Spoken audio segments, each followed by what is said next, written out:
booties for black girl nerds.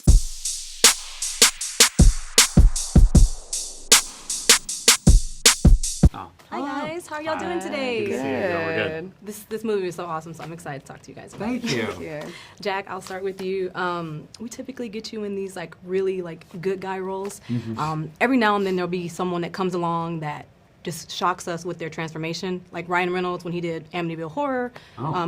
More recently, I'd say like Josh Hartnett when he did Trap. Oh yeah. How fun was it to play an unhinged character? Oh, it was great. It was, you know, what I really love about this part is that he's the antagonist of the movie, you know, but there is something, like I've played a villain before, like in Scream, but that person very much wants to be the villain because he's a mega fan of these Scream killers, but in this, you know, he's an antagonist that does not know he's the antagonist, and the best villains to me don't know that they're villains, and I think that was the greatest part of this script for me, and why I really wanted to be Josh is from his perspective, he's just a dude with a problem. And I think a lesser movie would have made Josh the protagonist, and Iris like is going on a rampage, and Josh has to save the day. But I love that it's flipped here. So yeah, I had a blast trying to find empathy for him while playing him. I think I did get there, but I mean, it's so great. Yeah, it's so great to not be playing him anymore, so I can say screw Josh because he is just such a dick. But yeah, I love that you brought up the empathy part because we typically don't get to see like two point of views, right? Yeah. So with your character in particular, we get to kind of feel her side of like, hey, this is how what she's thinking, and it switches, and I love that aspect of it. Would you want an Iris? Like, we're not too far off from that being a possibility. Would you want your character in real life? I mean, yes, Iris, but not the part of it. I would want like human connection. But Iris is amazing. I'm her biggest supporter, and I really hope that audiences have empathy for her, and I think the movie works really well when you do. Yeah, and it makes it all the more satisfying, her arc, if you really follow her journey. Yeah, no, her arc is actually probably one of the most interesting parts of that. It's such a huge shift. Yeah. And y'all's meet cute that we talk about, that's a topic that we talk about in there. If you guys had to pick a perfect meet cute or one from a current movie, this is for both of you guys, what would y'all say is like the best meet cute or the ideal meet cute? Yeah. I've brought this up before. Yeah. At a library. Going for the same book, it means you have the same taste. Yeah. I think that's romantic and corny, and I can't even think of where I've seen that, but I've seen that somewhere. I feel like I do You the same maybe? thing, Is but it right. for you? It's probably, it's you! I think it is like, you. of course it's you. Because it was in the library. I don't know if did they reach for the same book? They might have. But The something. most romantic show of Or all they're like, time. oh, yeah, I know. Toxic. So toxic. I know. And this is very toxic like that too, but it's still a love. I mean, I still feel like it's somewhat of a love story, a controlled love story. Yeah, I mean, it's definitely it definitely has a twist to it. No, I think I mean, without giving too much away, I think like the ultimate sin Josh commits is that he gets into a relationship for very selfish reasons, whereas a relationship is a two-way street. Like he needs Iris to make himself feel good, which is the worst attitude you can enter a relationship in. It's not going to end well. Yeah. For sure. Well, this has been a very refreshing film. It's new. It's current. I think that's really important. is very. It's Yeah. very current, and I love that about it. And it's so nice to talk to you guys. Nice to meet you. And Yeah. this is the third time I we're doing know. it. Oh, yeah. no. Literally, Usually like- it's like Star Trek or like something well, dirty you like hold a that. special place in my career because you're the first person I interviewed 3 times. Wait, Hopefully a really? fourth. Yeah, hopefully Only a fourth. three-timer club? Tim, you remember Tim? Damn. Oh, yeah. Yes. So I hope to talk to you again for Noah Kane in a couple of months. Sure will happen. Yeah, fantastic. So good to see you again.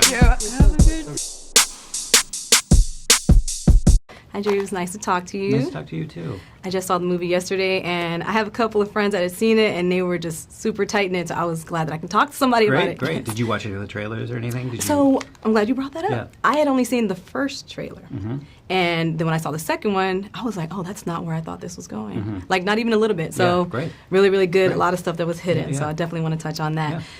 There's a shift in the movie from point of view. And that was great and refreshing because we typically don't get to see, like, what the villain, I guess, is thinking, or don't get to feel like remorse for them. So can you talk to me about your approach to going in that particular direction? You specifically like Josh's point of view on the other half? I like them both, but I wasn't Yeah. expecting it to like seamlessly transition into Iris.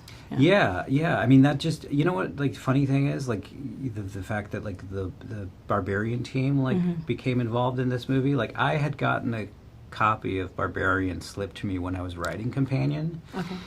And so you know, not in a million years knowing that they would actually be producing the movie. And I'm reading the script and I'm going, oh my God, this is so great. And then it does that twist halfway through. I'm like, oh my gosh, they're switching POVs. It's a great reminder that you don't need to follow the screenwriting, you know, structure, rules and all that, you know, like do this, don't do that.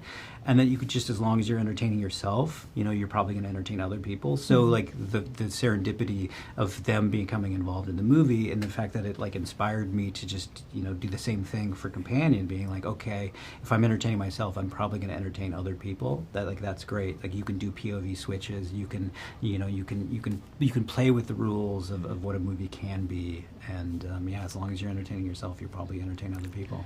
Barbarian. I'm glad you brought that up, because that kind of reminded me of like that, like just unhingedness, and great casting with that as well. But with this one, I'm not used to seeing Jack in this particular type of role. So can you talk to me about how you landed on casting him with Sophie? Yeah, so Jack came very early, and he just landed in my lap. Like we hadn't even started casting yet. I wrote the movie, you know, and I'm just kind of generally thinking about who I want in the role. The boxes I know I need checked. I need someone that's very likable, because he's saying very unlikable things. You don't want to punch him in the face immediately. You know, the first 5 minutes, I think he says, like, smile, act happy. That's an awful thing to say to anyone. So you need someone that, you know, you're not going to be rooting against. So you need someone that, like, believably is saying that, not maliciously, but doing it because he doesn't know any better. And so Jack had got a copy of the script, and he actually reached out to me, and we sat down before we even cast the role, and he sits there, and I'm just like, oh my God, this is Josh, because this guy is so charismatic. He's got that boyishness, that man-child, like, you know, like, he's just so likable. He's just oozing charisma, that I'm like, oh my God, this is exactly what we need for this character. So I'm so happy that he got slipped that script, because I can't imagine anyone else in the role. I can't either, but then when I was doing their interviews, I meant to use the word charismatic when I was describing him, and I just slipped my mind. But that is the perfect way to describe him, which also kind of in turn leads me to believe, I don't know if he really would need an iris, because I feel like he could, like, true. date. It's like the least, that's the biggest buy, you know, he would need a robot companion. But yeah, he's fantastic. And then how Sophie became involved, it's, you know, when I'm writing that role, I'm just assuming, okay, that's going to be really easy to cast, because there's just so many talented actors at that age that could nail this, and not realizing that this is actually two roles in one. You got the first half Iris, she's like docile and passive, and you need to buy that she's, you know, not standing up for herself. And then you have the second half of Iris, you know, she becomes activated, and she becomes like a badass, and she stands up for Josh. We found so many actors that could nail the first half, but not the second half. So many actors that could nail the second half, but not the first half. And Sophie was the first actor that came in that you just bought, like, you know, you bought her passivity and you bought her badassivity. I know that's not a word, but like, yeah, it's like she was perfect, and then it just became me stepping back and just letting them, you know, like do their thing. Yeah, because they're geniuses. Yeah, they have really good chemistry, and I think that's what really worked well. The whole cast together, but individually them two as well, it seemed very believable. Yeah. My last question for you is, this is kind of a touchy subject, but this in particular seems like we're not really that far off from this being somewhat of a reality. So what are your thoughts on that? And would you like to own, not to necessarily an Iris the way Josh did, but would you think that would be something cool to have around the house, maybe doing chores, or like, I don't know, driving the kids to school or something? Yeah, that's a great question. Doing chores. I mean, suddenly, if they look like humans, then you would start feeling empathetic towards them, and you'd be like, no, sit down, let me take care of the chores. You know, it kind of defeats the purpose of having like a robot pick up after you. But like, I think the bigger issue is just, you know, like, this is a future that's going to exist. There will be a point where robots look like human beings, and I think I think the hands. I mean, I think that, like, the kind of power is in the hands of these tech companies, and they have a responsibility, because, you know, gone are the days where like Facebook's mentality was like, let's move fast and break things. And you're not thinking about the repercussions you have in society, but like, they do actually have tremendous repercussions on how it affects society and how we behave. And if your phone looks like a human being, like, how are you going to start interacting with human beings if like the line between robot and human is blurred? And so, yeah, it's like, there are big questions. There's big themes in the movie. I don't have any answers for it, but I just know that it's going to be a scary future, and I hope that I hope that there are less Joshes in the world. Yeah. No. Well, this definitely did open us up to seeing the negative of it, but Yeah. I did appreciate the movie. I like that it's fresh, it's new. We don't see the twists and turns coming. It's great. Thank you so much for your time, you. and I love your work on Blue Mountain State. Oh, thank you very much.